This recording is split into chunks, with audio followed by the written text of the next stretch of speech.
సూచనలు సలహాలు ఇవ్వడానికి ప్రతి దశలో అసలు సాధ్యం వస్తాయి. So thank you for welcoming. మనం ఆహ్వానించిన అందరికీ కృతజ్ఞతలు. సో ఈ రోజు ఈ యొక్క కార్యక్రమంలో మనం ఆరోగ్యం గురించి మనందరం కూడాను నేచురల్ గా సహజ పద్ధతిలో ఏ విధంగా ఆరోగ్యంగా ఉండాలని ఈ రోజు మీకు మన యొక్క ఆసక్తిలో ఎక్స్ప్లెయిన్ చేయడం జరుగుతుంది. కామన్ గా కొన్ని 2 ప్రశ్నలు వేసుకున్నాం. ఫస్ట్ ఓకేనా, ఆరోగ్యంగా ఉండాలంటే మనకి ఏం కావాలి?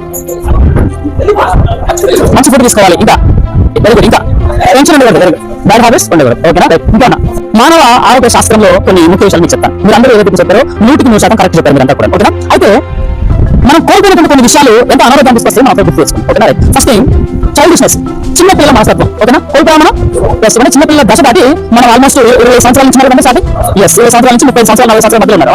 సో కాబట్టి చిన్నపిల్లల తత్వాన్ని మనం కోల్పోయింది. కానీ మన శరీరానికి ఏమన్నారంట? చిన్నపిల్లల తత్వం ఉండాలట, చైల్డిష్నెస్ ఉండాలట. చైల్డ్ ఇష్ యొక్క